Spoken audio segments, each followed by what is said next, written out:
there. Welcome to Raptors Weekly. We're convening here today after the Raptors have dropped a 107-101 decision in Sacramento. And joining me today is Will. Hey, Will. What's up, guys? How's it feeling, man? Not great. I was manning the Twitter account, and if anyone saw our Twitter account and the siege that we laid to DeMar DeRozan, I'm not feeling great. It was a game of two halves, as they say in soccer. And speaking of soccer, we got Steve Gennaro here, the Judas of Raptors Republic, who left us to start his own shit somewhere. And I'm sure he's going to plug that like 25 times on this podcast at some different points. But, hey, Steve. Hi, so the name of the show is All in Sports Talk. It's at All in Sports Talk, allinsportstalk.com, and I haven't left Zarar. I've just temporarily taken a leave of absence. Think of it like maternity leave. I'm coming back. It's like DeMar DeRozan taking a leave of absence in that fourth quarter, and leading the Raptors to their ways, and eventually costing them the game. So let's get to the game. Let's go in reverse order on a week that's how the Raptors play 4 games. Let's start with the Sacramento game.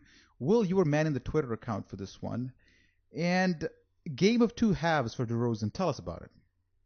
Yeah, so in the first half, DeRozan, the shot wasn't falling, so he did the thing he did against the Pelicans, which is just drive into the lane, draw extra defenders, and then kick out to the corners for threes and stuff. He's doing a beautiful job of that. Some great defensive reads. Got like 4 steals. And you know what? Honestly, that was all that you would want out of DeRozan. Like, that's a great performance. And, the Raptors, I think they were, down 2 at the half or whatever. So, it's not like the Raptors were killing the Kings or anything. But then in the second half, man, I guess he was okay in the third quarter. But mostly the third quarter was just Kyle Lowry going hot and going crazy. And the fourth quarter, man, DeRozan comes in, launches 7 long twos in the span of 8 minutes, misses 4 of them. Gets commits a turnover, some horrible defense, and just so many ISO shots, and then the Raptors lost. And he had that make till you miss or miss till you make mentality going on in the fourth quarter when he was hitting nothing.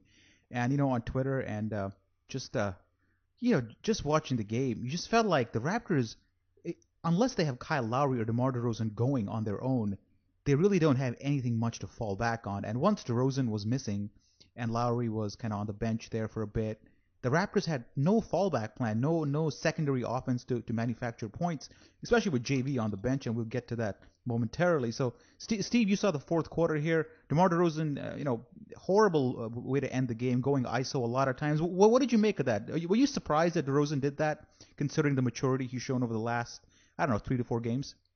Sorry, I like the aggressive nature that he's using, trying to get his shot off, and the way he's getting it off. Like Will said, too many long twos. Obviously, we like him better when he drives, and it takes a higher percentage shot. The part that I found really frustrating in the fourth quarter was just the reliance on the 3. It was working in the third quarter. Lowry in the third quarter went 6 for 9 from behind the 3-point line, and the team at that point was 14 for 24 from behind the arc. But then, in the fourth quarter, they went soft, right? 1 for 6 from behind the arc, and I think that you can't keep jacking up threes all the time and hoping they're going to hit. When it hits, it looks great, but if you go back the last 5 games before this one, with the exception of Philly, where they shot 27% from the 3, and every other game, they're shooting 4 for 17, 3 for 19, 5 for 23, 7 for 23. You just can't keep shooting that percentage from behind the arc and winning basketball games.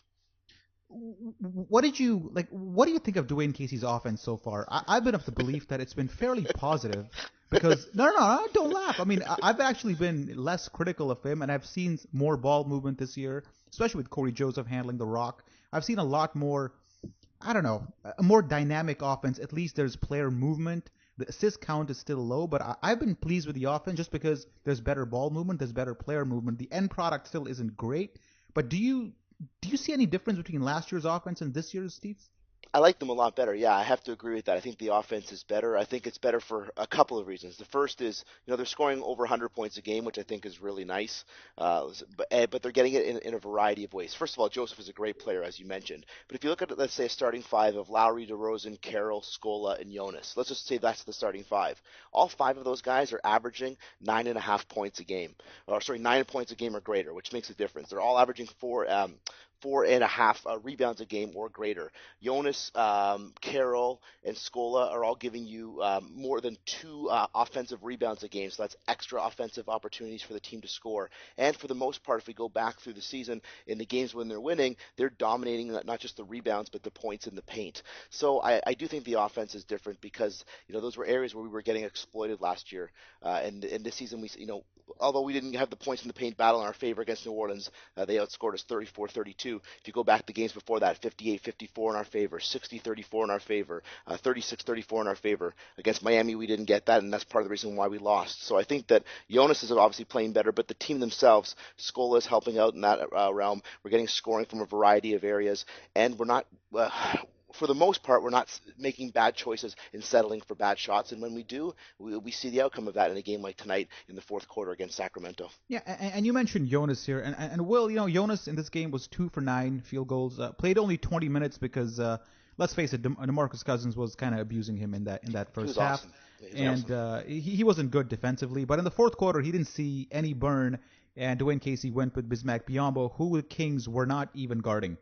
They were just completely not checking him on pick and rolls.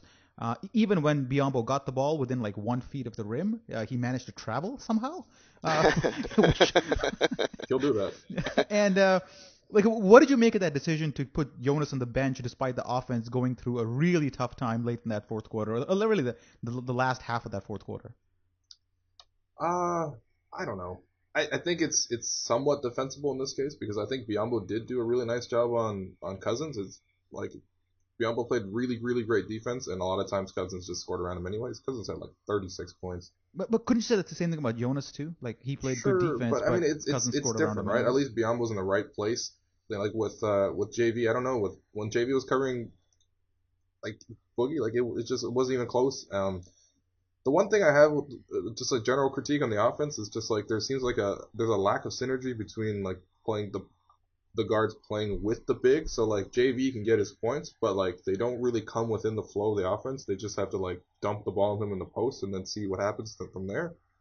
But like it's not like he's getting his points off interplay with the guards. A lot of times I don't really feel like that's the case. It's just so like clearly on Sunday the Raptors were just gonna shoot jumpers the whole game with their guards and maybe get into the basket, if they could have enough shooting to spread the floor and create driving lanes. So there was really no there was no opportunity for Jonas, I guess. I mean, if you had Jonas in place of Biyombo, would Jonas have made more of those shots? I think probably, but at the same time, Biyombo got like maybe 3 touches.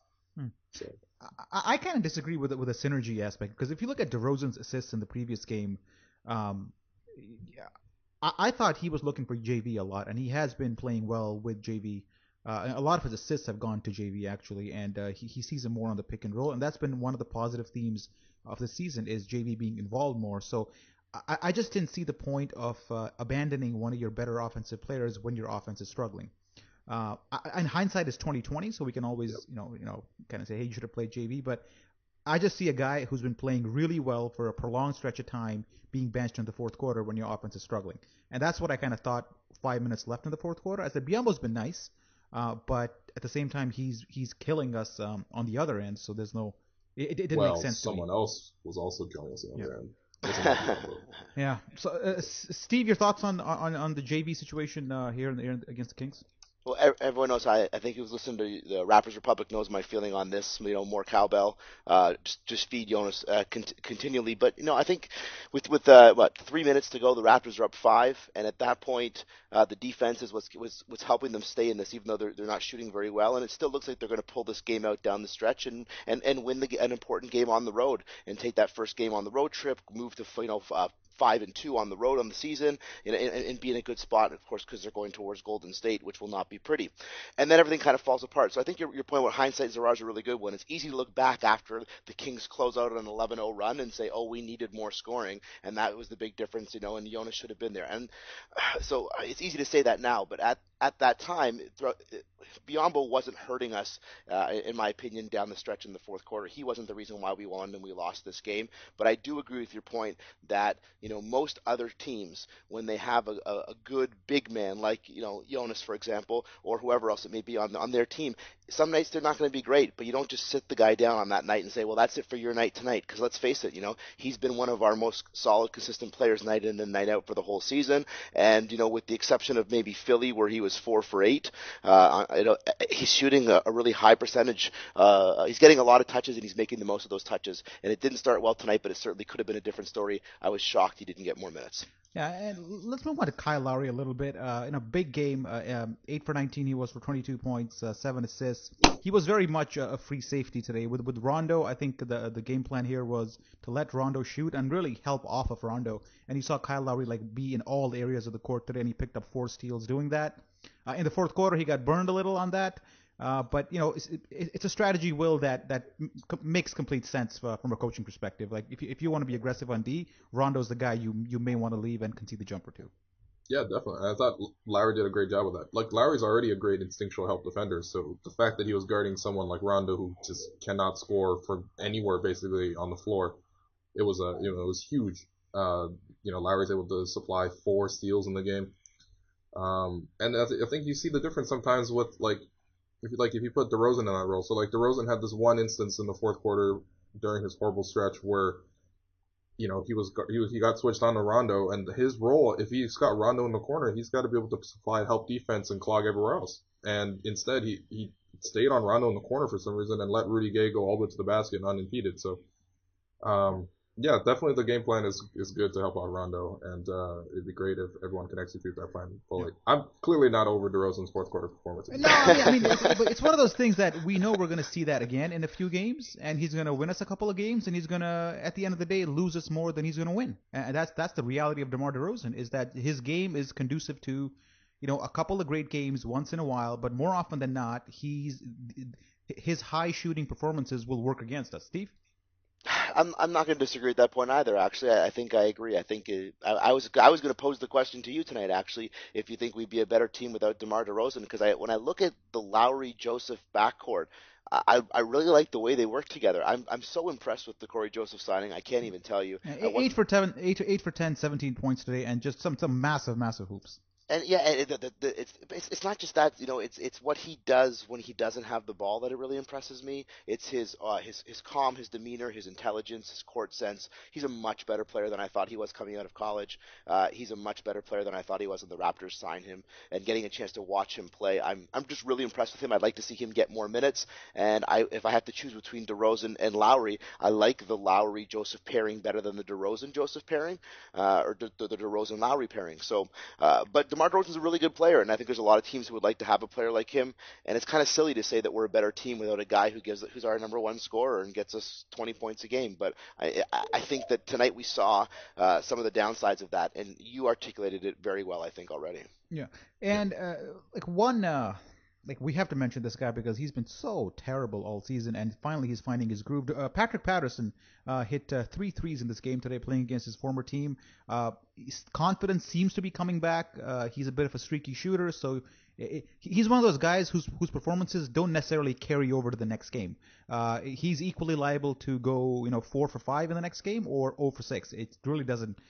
I can't see a pattern in his play right now, but good sign to see Patrick Patterson at least shoot without hesitation and actually knock some shots down. Yeah, that's the thing. Without hesitation is huge, because I feel like Patterson is a very smart player, and it looks like he spent most of the offseason trying to develop an in-between game, so when players close out on him really hard, he has to be able to make a play there. But so far, he's looked really bad trying to make a play. Like, he just dribbles, takes one dribble into the lane and then rises up in the air. He's not a good finisher, and for the most part, he just turns it over on kickouts to the corner. So his best move right now is still to just launch the three. And so after losing his confidence for about 3 or 4 games there, it's good to see him rebound and have that confidence back. And obviously for the jumper to drop 3 or 4 from deep, that was good. But yeah, the problem with him is that he's a set shot shooter. So yep. He can only catch and shoot.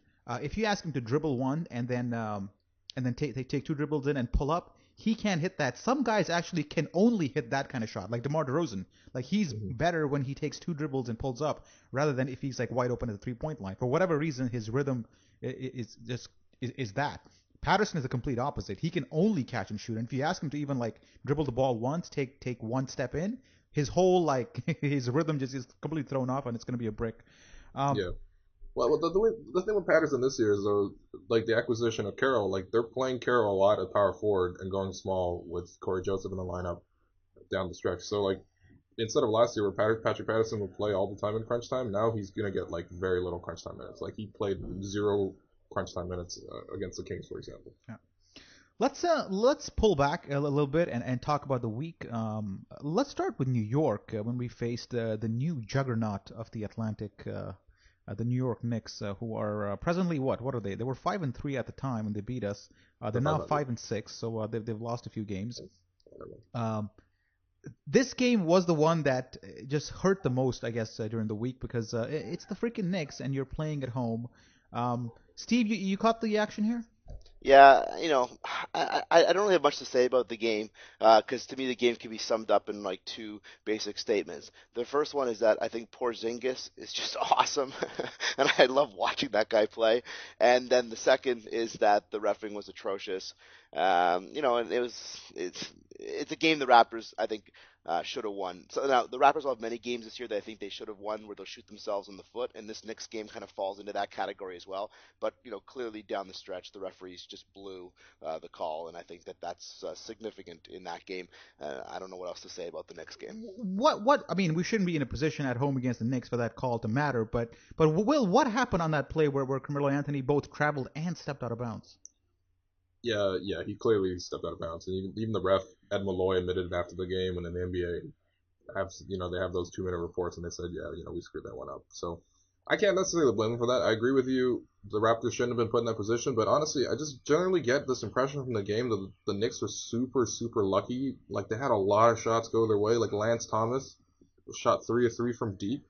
And they weren't good shots either, and he's a guy you want to leave open. He's hitting that all these shots. Langston Galloway was hot, 6 of 10. He killed us every time. Yeah, Cleanthony early had like a buzzer beater at the end of 3 quarters. So he was just heaving it up, and the Raptors ended up losing by 2 points, right? So I don't know, man. I feel like a lot of weird bounces went the Knicks way that game, and plus that missed call on Melo, really did them in. Yeah. And then the Raptors are fortunate enough to face a Philly team which is already depleted. A depleted Philly team was further depleted by nobody being in the lineup. And they managed to basically blow them out 119-103. This was probably the most expected win of the week, Steve. Yeah, that was the NBA giving back that was their apology for what happened in the Knicks game.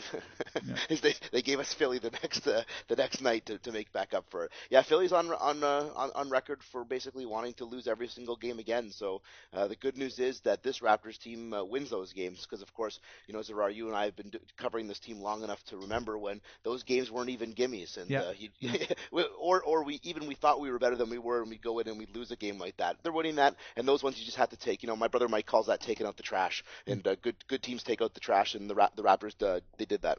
Mm-hmm. So at this moment, while we Philly has a lot of draft picks, and they rely on the draft a lot to basically tank. And at this point, we're going to pause the podcast and give Steve a little chance to gloat about how we should have taken Bobby Portis over DeLon Wright. Steve, go ahead. You got 30 seconds. I just think that I'm no longer allowed to talk about anything related to the draft, given the fact that, Zarar, as you remember, when we had a draft podcast many years ago, I predicted that Steph Curry would be no better than J.J. Redick. And, of course, every time I watch even 30 seconds of Golden State now, I wonder if I should remove resident draft expert from my Twitter name tag. All right, so no Bobby Portis talk. He's not getting much playing time. He only played 2 games this season, and played well in those 2 games, but that's because the Bulls' front court is stacked. Though. Yeah, exactly. Yeah. And truth be told, we all know that the guy that I wanted was Carroll, who had a pretty decent start. Hasn't got as many minutes lately in Houston. Again, lots of bodies rotating in that space, but I think that he would be a great addition to this squad right now, and we would be better off if we had him because he could play important minutes. Wright may still come good. I'm less critical of Masai Ujiri today than I was 3 months ago, mostly because I really like what he did with Scola and Joseph, and so I think I'm less critical and willing to give him a little more time in some of those other choices. All right, let's move on so that we just pause for that. And let's actually hold on, wait. For the 76ers game, we got to acknowledge the fact that was Norman Powell's coming out party. Yes. Yeah, he was pretty fun in that game, and also Luis Scola was absolutely on fire in the third quarter. That was probably it's like Skola's gonna be good for one of those games, maybe one in every 8 games. So it was fun to see him come alive. Anyway, I think we'll talk about Norman Powell when we talk about Terrence Ross in the next segment. oh god. Because yes, that conversation is due. So let's round off the week. After Philly, the Raptors got lucky again, and this time faced the Pelican side, who were without Anthony Davis, and they won 181. By the way, I just got to pause and say, the Pelicans might have the best jersey in the NBA. I love the colors. Really? Yeah, I love them, man. I think dark. Atlanta's probably at the worst jersey right now because even their home and away jerseys, they're both terrible. I don't know what's going on there. But the Pelicans, man, I'm digging the colors here. I can see myself purchasing this item. What did you get? Whose jersey? Would it be Davis? I might just get a T-shirt. It doesn't have to be a jersey. Oh, okay. I might just get like a nice little T-shirt or something. It's not bad. And the Pelicans logo looks fierce. Okay, yeah, it's a nice fleur-de-lis look. Yeah. Let's talk about the game. The Pelicans stayed close in this one. They beat us twice last year, home and away, and in this one they were close until the late third quarter when again Kyle Lowry, DeMar DeRozan kind of took over. Eric Gordon had a pretty big game. Jonas Valanciunas was 8 for 11 for 20 points in this game, plus 16, monster game from him with a shaved head, that is. So things kind of went according to plan starting in the third quarter in this game. Will, what did you make of JV here, shaved head and all? Yo, he carried the Raptors throughout the first half because the Raptors could not shoot from anywhere, so they just kept going to JV in the paint. And guess what? He was really good. I think he scored 16 in the first half, and he was like just a consistent source of offense. Now, granted, he was going against like Omer Sheik and who's Alexis supposed to be a decent so defender. Hang on, that's true. Supposed to be a decent defender. Yeah. Yeah, I mean, Ashik's better as a help defender. I don't know. JV's like stronger than almost like every center in the league. He's just got so much upper body strength. So like when it's just single coverage, he gets to its spot and he unleashes that hook shot and it's good. Yeah. So he carried the Raptors offense for the first half, and the second half, Raptors shooters got hot and they really didn't need to go into him that much. It was nice. Steve, your thoughts on the Pelicans win at home? Yeah, I think that the score flatters the Raptors and makes it look like it's a much better win than it really was. That was a team that they probably should have put away early. The fact that it was tied at halftime, I think was frustrating to watch. Watching the Raptors, go 2 for 10 from the 3-point line in the first half again was really frustrating to watch. But like you guys said, Jonas got going. He was 8 for 11 in 28 minutes. That makes a big difference. And even though the team was 7 for 23 from behind the arc, shooting only 30%, and as good as Jonas was, the team still got out rebounded by the Pelicans, and they drew and they were outscored in the paint by New Orleans as well. And both of those are frustrating stats. And the guards for New Orleans I thought went off as well too. I thought Gordon had a big game. Holiday had a big game. I didn't think that the game was very impressive for the Raptors wins. I thought the score really flattered them. And as you said, Zarar, at the beginning, they were really lucky Anthony Davis didn't play, because I think if Anthony Davis plays, I don't think the Raptors win this game. I just don't think they were good enough. Yeah. What do you think of these slow starts we're having? I think we've lost 3 out of 4 first quarters this week, and the one first quarter that we won was against the Kings, and we lost that game actually. So the slow starts, Steve. Any idea what's going on there? It's easy to say it's a Dwane Casey thing, it's a coaching thing, not getting his guys pumped up. But in the first 5 games of the season, the Raptors were coming out a lot better, and they were having decent first quarters. The third quarters have been pretty strong for this club so far this year too, in their first 11 games, even tonight against the Sacramento Kings. So yeah, I don't think it's so easy to say, oh, Casey doesn't get his guys or it's coaching, because they're coming out and putting up big third quarters, and the Raptors are scoring a lot of 30-point quarters along the way too. I don't think there's an easy explanation as for why that's happened over the past week, but certainly it's something good teams don't let happen. You have to come out and score for big early. You want to put your stamp down, and then you want to hold that lead throughout. But the Raptors, I still think, are a really good team, and right now, even though they're 7-4 and they have a really rough stretch coming up for the next several games coming forward, I still think that 55 wins is a realistic target for this team this year. Yeah, well, 55. Well, Steve is a professor, but he's not a math professor. Not in math. It is not in math. But my take on the New Orleans game was, man, did you watch Tony Douglas play Kyle Lowry in that game? Yeah, surprisingly good defense. He was hounding him. Yep. And it took the Raptors about 3 quarters to figure out that they need to get a release valve up top so Lowry has somebody to pass the ball to, and they can quickly reset the play and go the other way. 3 quarters. It took them that long to figure that thing out. And I think Jack Armstrong, whoever was calling it, said that like 8 times during the first half that you got to get Lowry some help and DeMar DeRozan some help because Tony Douglas and even Eric Gordon were pressuring big time. And Yeah, watching, why wouldn't you? Yeah. and watching Tony Douglas, I mean, like that kind of defense is what I maybe unfairly expected someone like DeLon Wright to kind of bring this season, to kind of come off the bench and play that kind of hounding defense. Obviously, the guy hasn't gotten any playing time, and I don't want the segment to be about DeLon Wright, but just watching Tony Douglas on Lowry reminds you like how important it is to have your backup point guard play like pressure defense. And lo and behold, against the Kings, we saw Cory Joseph do that against Marco Bellinelli. I think he had that in that third, fourth quarter there. Like Cory Joseph played some of the best defense any Raptor has played this season. Will. Oh yeah. No, he's been by far the Raptors' best bench player. It's like just even when his shot's not going, like his shot right now, it's I think it's hitting in a surprising clip. I'm a little bit surprised as to how much he's actually scoring, but defensively, man, he's been as good as promised. There's one play against the Kings in the fourth quarter where he was hounding Rondo the whole way, and like Rondo couldn't even get the play set up, so he had this like reset to Marco Bellinelli, and then Joseph switched on to Bellinelli, and then forced him into this like double team at the 3-point at mid court, and it was a horrible shot. Yeah, he's just a tremendous competitor, man, and he's also like a guy who's small and slight, but he climbs up there for those rebounds as well. Yeah, very impressed by Cory Joseph. And I could almost hear the rustling of Steve's OVO Cory Joseph jersey. Thoughts on Cory Joseph? I know you love the guy, Steve. Yeah, man, he's wearing the 6. He's in the 6. He's from the 6. That's a lot of 6s, but it's still pretty good. No, I'm impressed. Yeah. And as you know, like I prefer to bash Masai Ujiri just as a general hobby. So it takes a lot for me to dig down and give praise. But no, I think it was a questionable move given what the needs of the club were at the time. But as we've already seen, it's paid dividends early on in the season, and I think he's a player that you can build around on this team going forward. And I think it's going to give Ujiri some flexibility over the next couple of months, with whether it be DeRozan or whether it be Lowry. That if he wants to move one of those two to get another piece to help the team where it's weaker, he now has the opportunity to do that because Joseph has shown that he can help this team. And I think a big thing that has to be pointed out here, which was talked about when he was signed, is that he's coming from a culture of winning, right? He's coming from the Spurs. He's been down that road, that path of winning, and so many guys that have been on this Raptors club for a long time, and as fans, we're just perpetual losers. So having people come to the club who have won before, that adds to the positive psyche, and I'm really excited about it. Mm.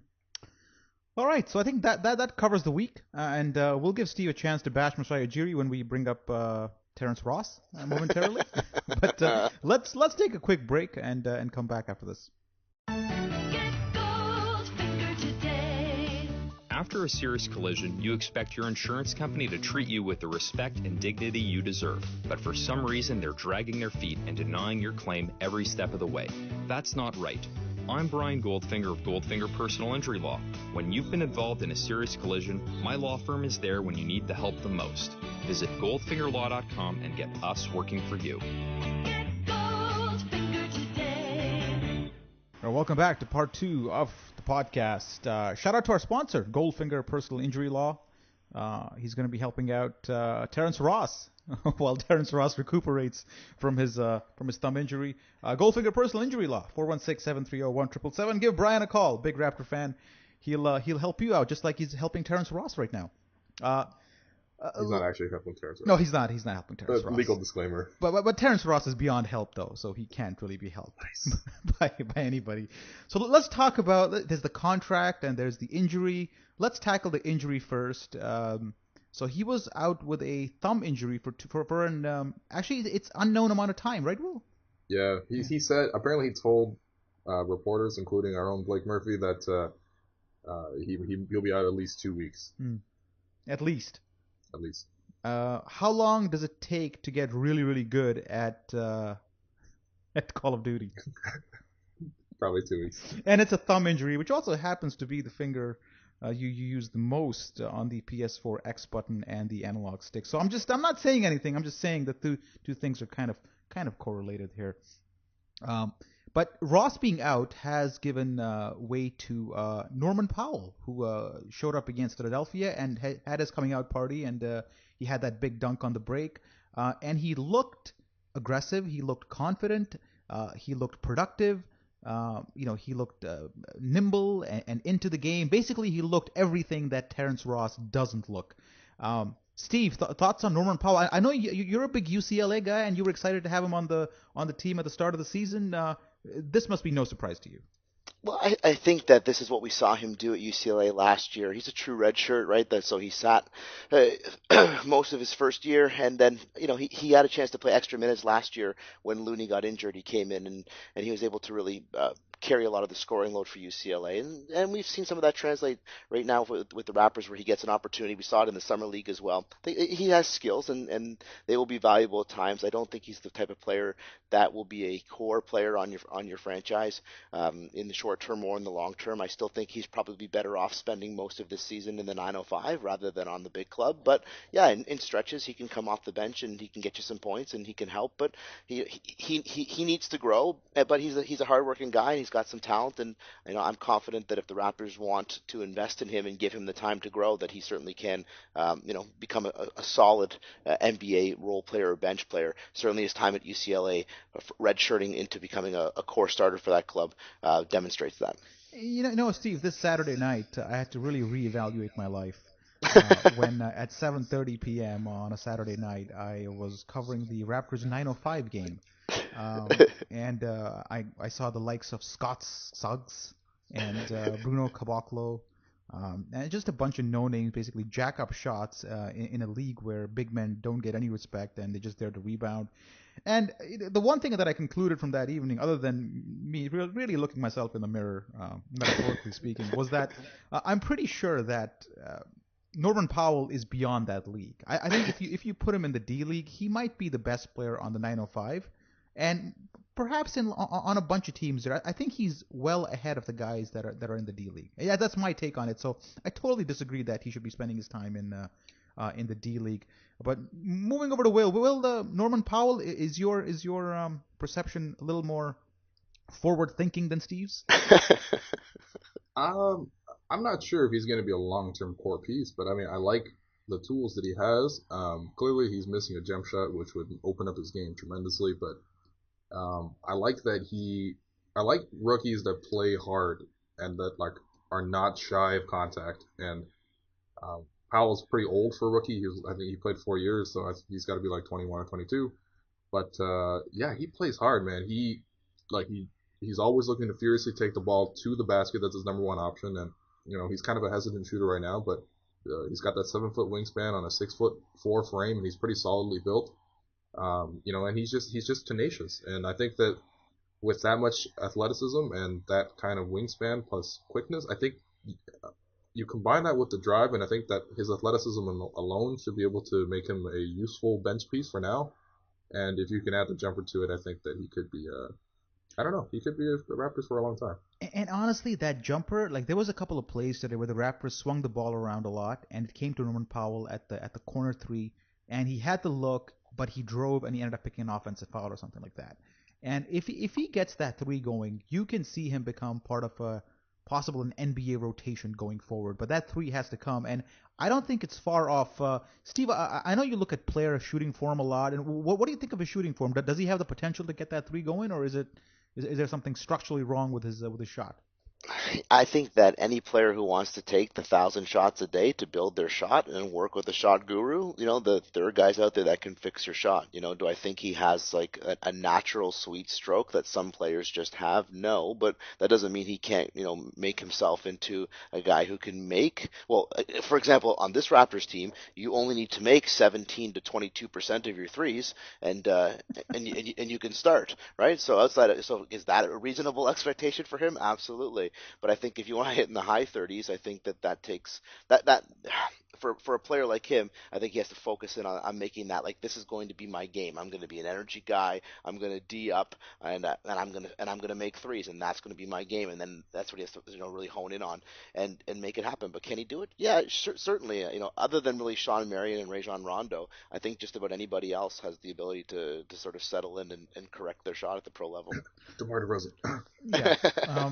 Now, okay, let's talk about Terrence Ross' contract a little bit because we haven't, really covered that too much. But $31 million over 3 years for a guy that hasn't done much. So, Steve, your take on that contract? Do you think it was? Do you think it's deserved? No, I hate it. But I look at it on two levels. On a personal level, I hate it. It's another, in my opinion, it's another example of poor management. And that's one of those reasons why I get really upset with Masai Ujiri. His desire to collect nickels and quarters and never to go out and get big dollar players. He got DeMarre Carroll. He tried for LaMarcus Aldridge. What are you talking about? I love DeMarre Carroll. I think that's a great. Will, does he have a point? A great signing.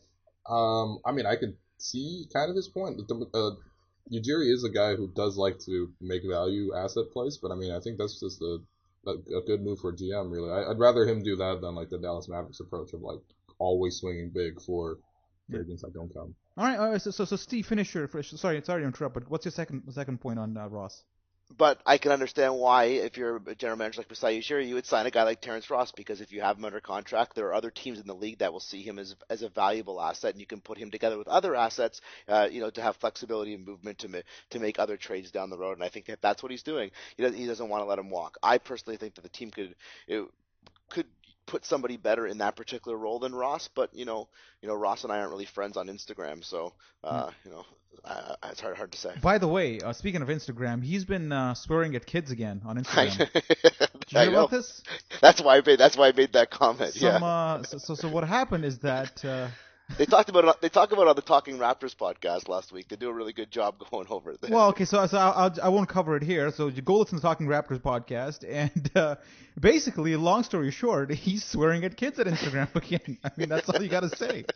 It makes it so easy for people to dislike him. Like it's almost to the point where he's become so unlikable that his contributions are underrated, and it's crazy because he's not actually providing that many contributions, and yet he's getting hated so much.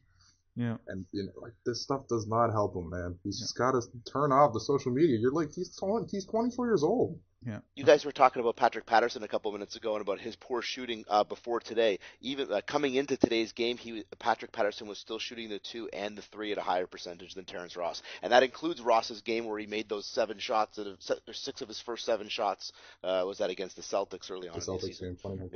Yeah, including that game, Patterson is still shooting at a higher percentage of the 2 and the 3, not including Patterson's best night tonight. Okay, let's stay on the wings here and talk about James Johnson, who has come into the lineup again. He played against Sacramento a lot again. He's been playing well. Again, you can totally see that he's so reluctant. He's not even attempting to take a jumper. It's just catch the ball and drive it every time. And he tries to make a play. Sometimes he gets too far under the basket, or sometimes he gets a little out of control. Defensively, he's still solid. Will, I certainly am happy to see James Johnson back in the fold, and he's contributing pretty much every chance he gets. But what I noticed that every time he makes a bad play, the announcers make it a real point to call it out, as if to emphasize that that's the reason he's not getting consistent playing time, which I think is a bit unfair. Yeah, I agree. I think the biggest reason he doesn't get playing time is because the Raptors have just built an awkward team for him to play. Like, he's going to play on the wing. Like, it's hard for him to play with DeRozan. Like, the two of them can't shoot. Like, you're just shooting your offense in the foot. And you play him in the front court, he doesn't really know all the plays. He's not a natural front court player, but the thing is, he's really talented, right? So, when you put him in the game, maybe your game plan can't be executed, but, JJ will do other things to make up for that. Like, he'll just, use his athleticism to get this block or get this steal, or be able to collect the rebound and push the ball in transition. Yeah, he kind of I can see why he doesn't play, because he doesn't necessarily fit into the scheme. But when he does play, it's undeniable that he makes good, positive impacts on the game. And I think that if the Raptors had a more flexible roster, or if the Raptors had a more inventive head coach, I think the Raptors could get more use out of James Johnson. Yeah. So earlier we talked about Dwane Casey and his management of Jonas Valanciunas in the Kings game. Overall, though, let's switch to Casey for a second. Steve, your thoughts on Casey and the management of Johnson and his overall coaching so far this season? Have you seen something that I know you're not the biggest Casey fan, but has he done something this year that makes you think, you know what, he might graduate into the next level of coach this year? Okay, so with Johnson, no, but so I'll just push that off to the side. Although and with Johnson, I just want to say like I think he's a good player, and I think every team needs one of those guys. I think one of the problems with the construction of this roster as it is right now for the Raptors is we have too many guys like that. Whether it's him and Scola, Biyombo, like there are guys who do a couple things really nice, but just don't do enough across the board to warrant a significant amount of minutes, and so you can't just play them all at the same time. However, moving on, what I think of Casey, I think Casey's a good coach. Actually, I think he's consistently won at this level since he took over the job. He's improved the team year over year, even as the talent at certain points has dipped or decreased in quality. He's continued to improve the win total of this team. He's won his division in back-to-back years, and there's no reason to believe he won't win his division this year and improve on his win total to be at a minimum of 50 wins this season. So I think it's hard to argue with the fact that in spite of everything else, he's done a good job. Now, do I think that there are better coaches than him? Absolutely. Is he my first choice? No. And do I think that where this team is now, they need somebody else to go to the next level? Yeah, I probably do.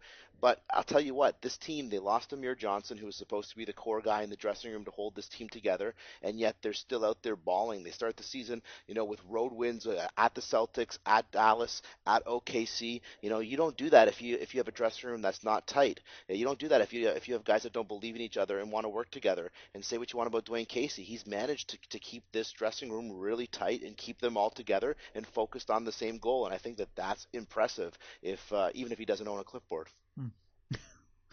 All right. Will? What, on Dwane Casey? Yeah. I think he's fine. Like, like you guys have said, like there's like the top tier of coaches where like they are actual value add, like they'll win you games. They'll win you games, and then there are coaches that are so bad they'll lose you games. And Dwane Casey is firmly in the middle, and I think that, man, his record, what is it, 500? Like, it's perfect. Yeah. That's kind of what he is. Like, he has his strengths, but he also has his weaknesses. I think on the whole, he's a very nice man. He's a hard-working man. He gets the Raptors, working hard for the most part. He runs a good locker room. Like, you never hear the Raptors in trouble ever. Like, we complain about things like, oh yeah, Terrence Ross is like swearing at kids on Instagram, but like Gerald Green is like mysteriously in a hotel and like screaming at people. Like, the Raptors never have these problems under Dwane Casey. So I think that's something that needs to be said, is that his teams play hard. Yeah. Win or lose, yeah. Dwane Casey's teams play hard, and I think you'll find people out there who will say that's like 80% of what a coach is supposed to do. And yeah. If you're of that belief, then Dwane Casey's the coach for you. I've always commended and respected his ability to get his teams to play hard, even when the losses are piling up. So no complaints there. Obviously, from the clipboard perspective, we saw again today that when push comes to shove, he does not have the offense or the creativity to manufacture points. Maybe it's a question of talent. I don't know, but I don't want to get into that. But yeah, Dwane Casey, overall, I don't think he's the problem right now with the Raptors. No. But just going back to just one Casey Ross point is that you got Ross with his big contract now. Do you think, Will, there's pressure on Casey to play Ross despite poor performances? Of course. Ross is signed for this year and another 3 years after that. He's got guaranteed money. Now, whether the Raptors keep him or not is something else, but Dwane Casey is essentially in a contract year. So I think he'll be pressured to play Ross. I think he's pressured to play Ross anyway because the Raptors are short on three-point shooting, and he's probably their third best three-point shooter. So Ross will see the floor regardless, even if he has his horrible stretches, which he's obviously gone through one in the last 6 games. So. Yeah. Steve, going back to you, earlier you made a comment. I don't know if it was an error or you just, we're still drinking from the game, or you said something. The Raptors were going to win 55 games this year. And as Will pointed out during the break, that's more than the Cavs last year. So what is this based on, or is it just you being sensationalist again? No, again, never. Me, never. Again.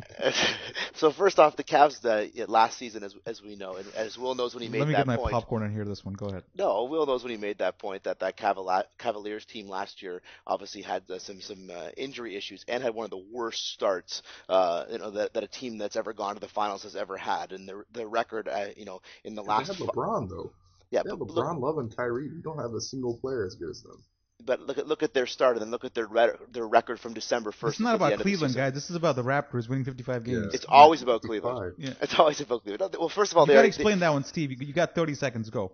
They already have 7 in the bank. Okay, there you go. That's more than I thought they'd have before they got to December. And I picked them to win 55 at the start of the year, thinking they wouldn't even get 7 in the first month. I think that the schedule lightens up for them as it moves on. Dwane Casey's improved year over year, significantly year over year, and this is the most talented team he's ever had. When you add Scola and you add DeMarre Carroll to the core of Lowry, DeRozan, and Jonas, that core of Lowry, DeRozan, and Jonas basically plus 3 cups of lemonade won 48 wins last year. So now you adding Scola and Carroll to that, and then you add Joseph to that, who I wasn't even accounting for because I didn't think he was that good.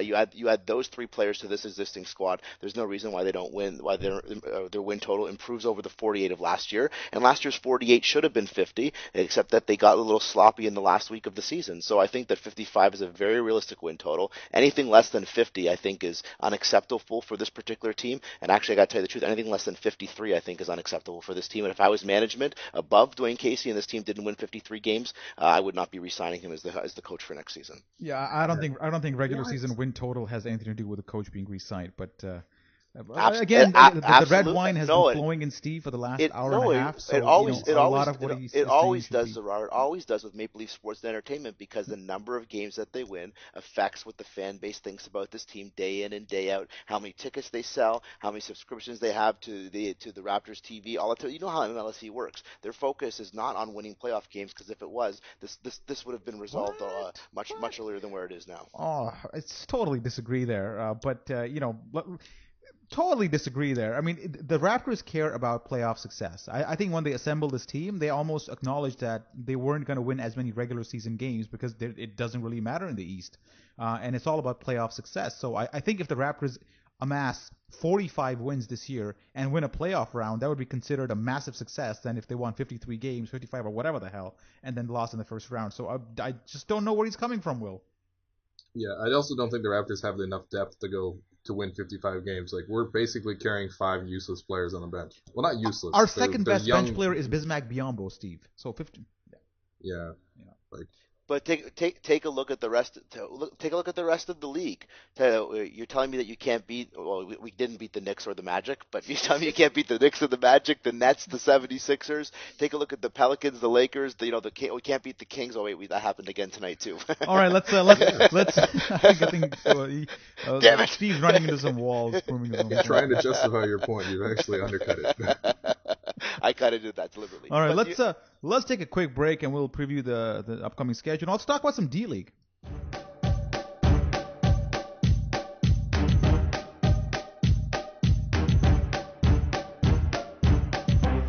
There's a ball kick that got knocked away. Harris on a run out feeds it, and it's a down ball for Pittsford.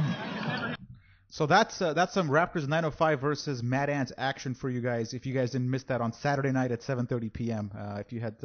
They definitely missed that. That's right. Yeah, only you caught that. Yeah, so that's the Mad Ants announcer calling a dunk a down ball. Apparently that's his thing. At first I thought he was like a combination of Tommy Heinsohn, a drunk guy and basically a lovable grandpa mixed into one, calling the game. But apparently he's been doing that for the last 7 years. I forget the guy's name right now.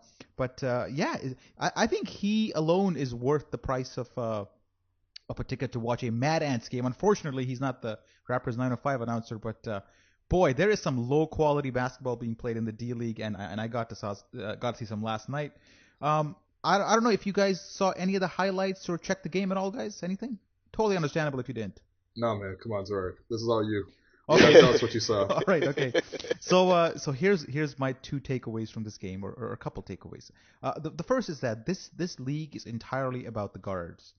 The big men do not see the ball here unless you bark for it or if you establish yourself early on. So if you're Baby or any big man hoping to make an imprint in this game, you really have to want the ball, and your teammates really have to like you to give it to you, because they seem to be under no obligation from the head coach to pass it to you. So that's why you see the shot, the FGA discrepancy between bigs and guards here. Like Bruno hoisted up a bunch of shots, and he starting the game. He just took a bunch of threes, missed them, got benched. He came back and he drove the ball a lot, and he dished a couple of dimes. So you kind of saw how the coach told him to play a certain way. Then in the second half, he took more threes, actually made them this time. Certainly, I think the 905 plan is to make him into a bit of a three-point shooter. Maybe they recognize that his wingspan allows for his shot to basically be unblockable, and they're trying to work on that. From a footwork perspective, I think he's gotten better. Defensively, he moves his feet a lot better. I think if you compare what you saw in the D-League this year from him versus what you saw last year, you'll see a marked difference between how he's playing. So there's some positive signs there. But the guy that again is closest to being part of the actual Raptors big club is still BB, and he's a guy that, who I've said before, is an excellent passer of the ball. And you saw that again last night, how he tends to look for his teammates. He has good chemistry between other power forwards and bigs, and I can actually see some of that translating over into the NBA. The problem with the guy is the guy gets pushed around a lot. Even the rebounds that he's getting in the D-League are basically him jumping over the backs of people and reaching and really picking rebounds off people's heads, rather than him fighting and establishing position and getting. I'm not saying he's doing that, but most of the time he's just using his length, and that doesn't really translate to the NBA. So Bebe, I think just needs to get stronger, and Bruno, I think. And Steve made the point that Norman Powell should be in the 905s. No, man, it's Bruno, and he should be playing all their games basically at 905. But Bebe, he may have an outside chance to come to the big club. So that's my D-League spiel. You guys are like, yeah, I don't give a shit.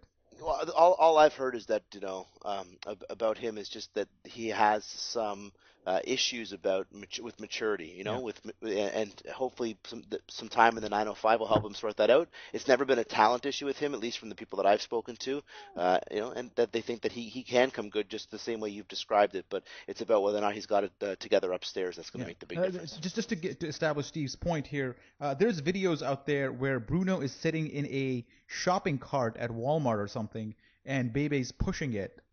And that's they're filming that and posting it on Instagram. So maturity issues might be correct there, but I still say, Will, they're far more mature than Terrence Ross. Yeah, well, I mean, Bruno is like 20 years old, and it's weird when you say maturity issues, because it's just like he's immature. That's the issue. Like he's still very much like a child, and I think that's whimsical and it's fun when for maybe the first 2 seasons, but eventually, like, I think fans are gonna want some return on investment with Bruno, and he's got to actually be able to step in and be able to fill an actual NBA role. Mm-hmm. So, yeah, I don't know. It's fun that he's doing this for now, because we don't need him, but eventually we will, and if he can't do anything, then it's gonna look like a huge blunder. So breaking news came out from the 905s this week that Sim Bular is not traveling with the team because he needs to work on his fitness a little bit, and I guess that's true. So yeah, no Sim Bular on the road. Wait, why won't they take him on the road so he could play more games and work? I think he just needs to be at the Good Life Fitness, just on the treadmill, right. And anything that takes him away from that treadmill is considered bad, and certainly taking a bus to Iowa. To the Applebee's, that's right. He's got to stay away from Applebee's, man. Long John Silver's, man. That's one restaurant we need in Canada. What car do you think he drives, by the way? He's a massive human, right? He's got to drive like a pickup truck and sit in the back. I think he's got to get a car and then customize it. Yeah, that's probably. He needs to exhibit to pimp his ride. Yeah. So let's move on to the upcoming schedule. Tuesday night, it's Golden State, who are still undefeated, and I love Steph Curry, man. One of my favorite players in the league. Love watching him play. But I really want the guy knocked back a peg or two at this point. He's playing too well. Like, I think his head is just getting too big right now because he's hitting everything. He just passed his dad on the all-time threes list. Something just needs to happen to this guy. Just peg him back a little bit. And I think Cory Joseph is the answer here, Will. No? Okay. No. Okay, first of all, no one should be hitting Steph Curry. This guy is a generational player. It's so much fun to watch. As an opponent, you just kind of have to respect it, because, someone should do that. Not someone should do that, but, like, someone... I'm surprised that no one has tried to go at him yet. because like getting physical with him is probably the only way to knock him out of his game.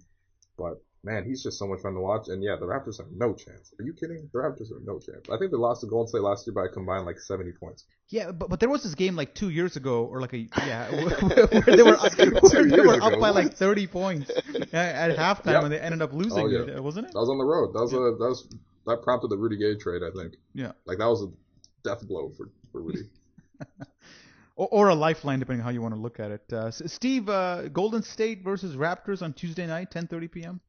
Minnesota played them tough. If that's going to give you, I think that maybe the team that's played them given Golden State the most difficulty this year has been Minnesota. Not that we have anything compared to Minnesota, but they're a team that's not, won as many games. So maybe it's possible we catch them on an off night. They're going to have to lose sooner or later. And remember, the Raptors are one of the teams that beat that 72-win Bulls team. So and also Brooklyn, with Brooklyn. Yeah, Brooklyn had a chance to win. Jared had the game of his life. I watched that game.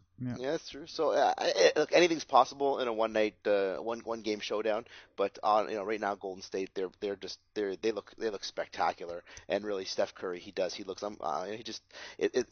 I would say it's like a video game, but the truth is, he's better than most people are playing him in a video game. So here's the thing with Golden State. They're gonna run JV off the floor. Like centers just cannot basically even play on the floor against the Warriors. So there's no JV for this game. It's gonna be a lot of Biyombo or just small ball. And at that point, it's gonna be like, can Lowry and DeRozan outplay Klay Thompson and Steph Curry? And there's no chance of that. Well, and what kind of game do you get from DeMarre Carroll? Because I actually think that he's the guy that's going to make the biggest difference in a game like this. Tonight against Sacramento, we saw for the first time this season some of what he can do. Like if you look at the starting five, Jonas, DeRozan, Scola, Carroll, and Lowry, everybody in that starting five has a PER over 17, except for Carroll, who has a PER of 8. Like he's not been good so far this season, right? But tonight you saw for the first time against Sacramento the type of player that he can be and that he should be. And if you get a good game from him, well, that can really change a lot of things because offensively and defensively he could have an impact in a game like against Golden State. You guys surprised that they brought back Carroll so soon? It was a week's rest for plantar fasciitis, which usually requires a little more than that. Yeah, I don't think it does. Sorry. I don't think it does. Like I think not that I have a lot of experience with it, but I do in my own personal self. Not that I'm a professional athlete or a man of that size. So, but from what I know about that is that it's a recurring type of thing, and it's all about how you manage it. So, giving it more rest doesn't mean that it's going to go away and be gone forever. So, once the inflammation's gone and once the pain is gone, then you're ready to go again, and that's just about managing the inflammation and the pain. Thanks, doctor. Will? Yeah, I don't think the Terrence Ross injury helped at all. Yeah. I think if Ross was healthy and playing well, they could have afforded to give Carroll some more rest. But lo and behold, Terrence Ross cannot be trusted. It's all Ross's fault. It all comes back down to just Ross. Seriously, man. This has been it all comes back to Ross on Instagram. He's gonna come into the comment section and swear at us. By the way, listener, Steve and I actually play soccer. Steve stopped playing because I think he got plantar fasciitis this season. And I can't manage the pain or the inflammation. Yeah, so Steve, if you had attended the last game, you'd have seen me score 4 goals actually. Wow. Yeah, it was pretty good, man. I had the game of my life. Had my Terrence Ross at Celtics game. That's more like the Terrence Ross 51-point game. 4 goals. Maybe that's a better comparison. Will, thank you. I'm not even going to make a smart aleck comment because I know the quality of player that you are, Zarar, and the quality of players that you play against. That's an impressive evening. I don't know if that's a compliment or not. So shortest player to score 4 goals since Messi. Yeah. All right. So after the Golden State win, we're gonna move on. On our way to 55. Utah, who I happened to see today, played the Atlanta Hawks, and this was one entertaining game. Utah was playing in Atlanta, and Millsap had a chance to actually win this game. He just completely lost Gobert on the last play and had to pull up like 8-footer to win it, and it just hit back rim and it rimmed out. But overall, Utah looked really impressive in this game, going up and down against Atlanta. Just a complete game. I mean, from a Raptors perspective, my God, Jonas is maybe in for a tough night against Gobert there. Absolutely. Utah's a good team. Utah's one of the best defensive teams in the league. Zarar, they're only giving up 91.8 points a game. That is San Antonio Spurs caliber, and the only team that's given up less points a game is actually the Heat. Gobert is a fantastic player, heavily underrated for people who don't have league pass or don't follow the league outside of their own particular city. He's spectacular. You got Hayward has become a much better pro player than I thought he would be when he made the jump from college. He can score. You add in Favors. There's a lot that they can do there, and I think that they'll be difficult not just for the Raptors but for every team they play. As you saw, they took down Atlanta tonight. Yeah. Will thoughts on Jazz versus Raptors?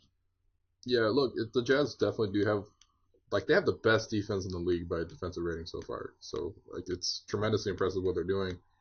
My only concern with the Jazz is that they don't have a lot of offensive weapons. So when it's Gordon Hayward's having a bad night, or even Rodney Hood is having a bad night, that offense really stalls.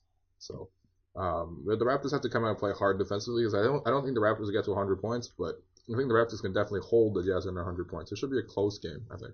Yeah, but we can't. But if we shoot 7 for 23 like we did against New Orleans, that's a game we're not going to win, because we won't have the advantage in the rebounds or the points in the paint against a team like Utah. Yeah, true.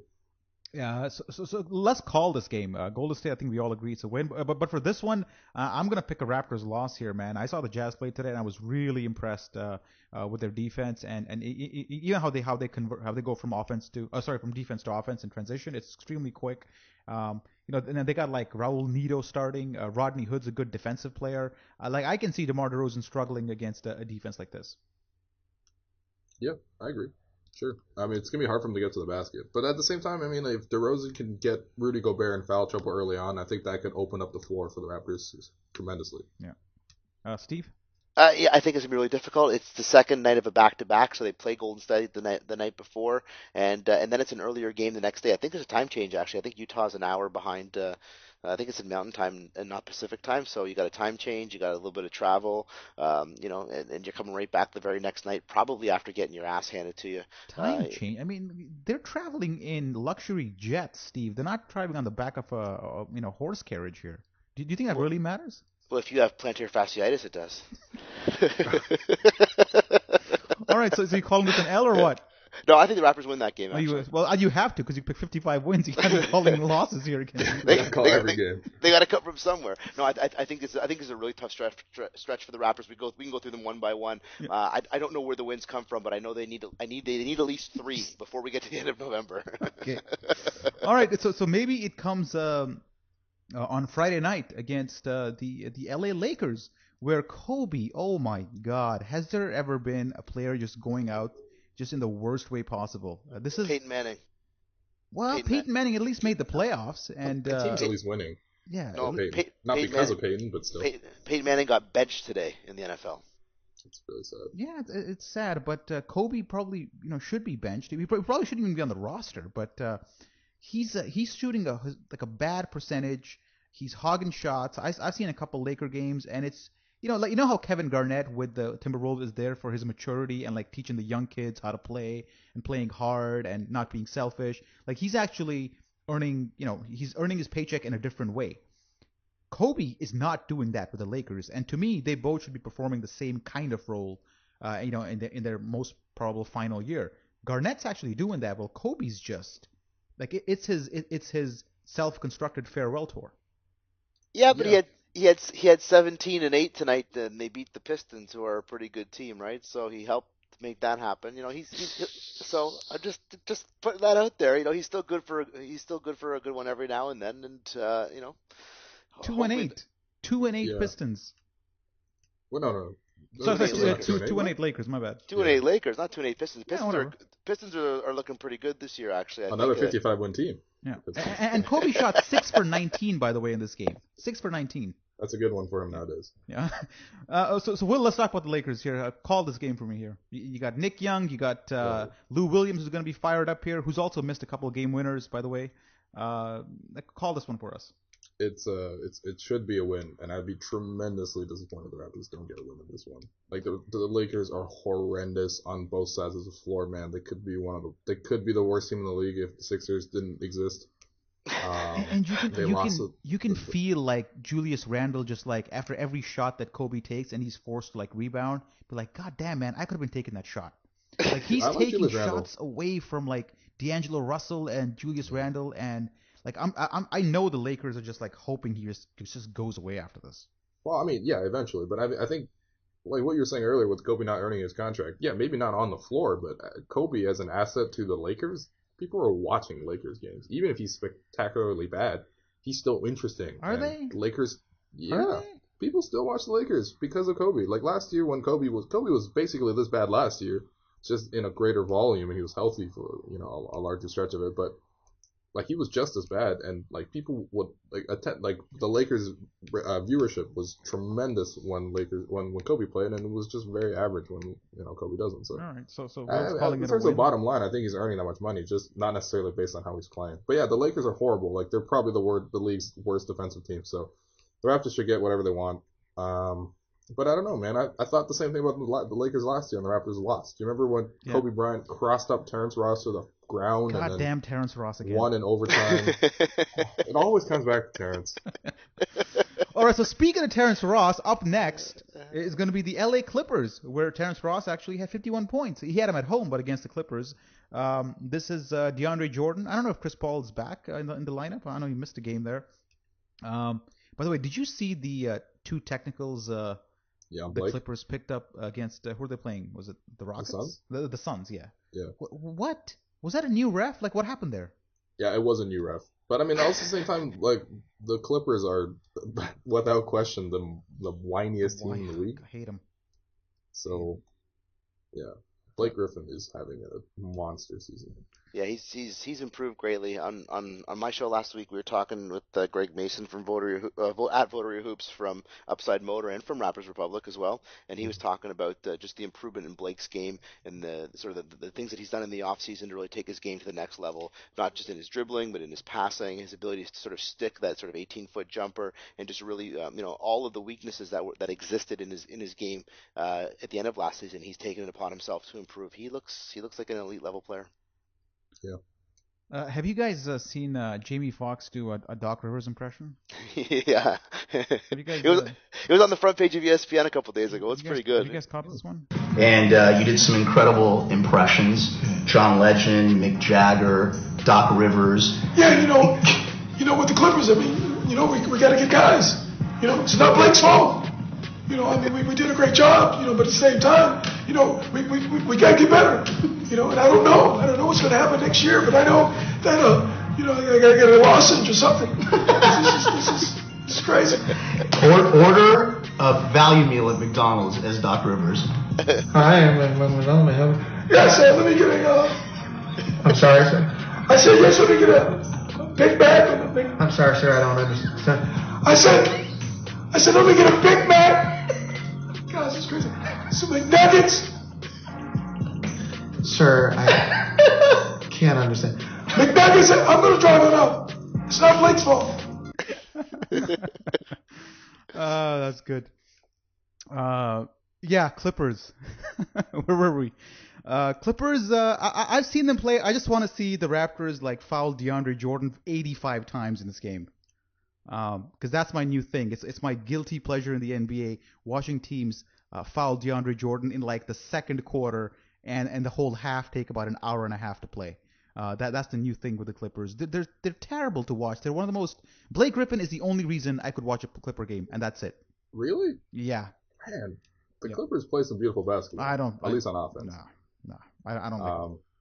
Yeah, look, the Raptors actually have played the Clippers tough many, many times in the last like 2 seasons. So I don't think it's necessarily like the Raptors are definitely the underdog on paper, but I don't know. They play the Clippers pretty tough, and like you said, Chris Paul and JJ Redick are both dealing with injuries right now, so they should be fine by next week. It's just minor injuries, but if they're not 100%, like their bench looks horrible. Even though they revamped the bench, there's just no synergy at the bench at all.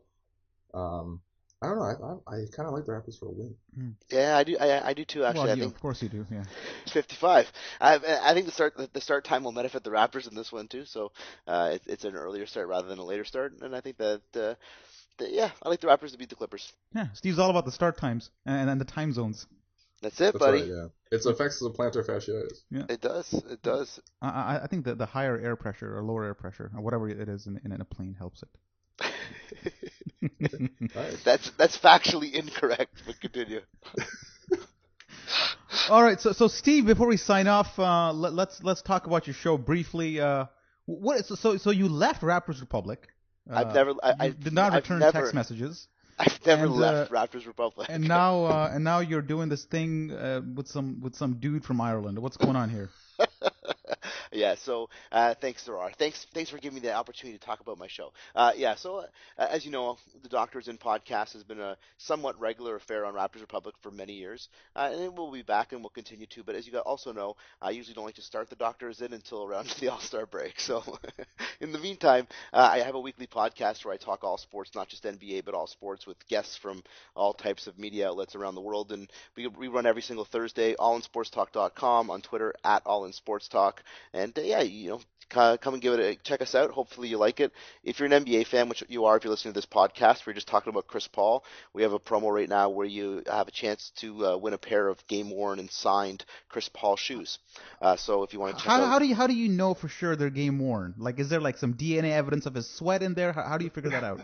So it'll come with a certificate of authenticity for you as well. The way it works is we've partnered up with a charity in the UK, and the charity works with underprivileged kids and kids with terminal illness, providing them with their last wishes and fulfilling their dreams and so forth. And one of the ambassadors for this charity is Chris Paul. So because we've teamed up with this charity, listeners for our show who go and donate £5 to the charity will have their name entered into a draw, and the prizes for the draw are game-worn signed shoes by Chris Paul or a signed Team Liverpool jersey, because James Milner is one of the other ambassadors for the charity.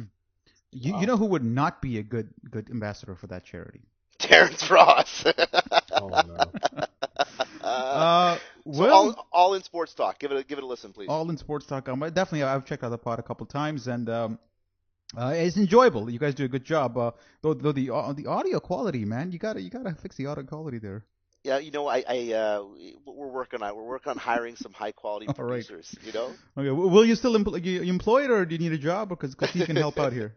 I'm still employed, thankfully. That's good. Yeah. All right. Work at the Score, guys.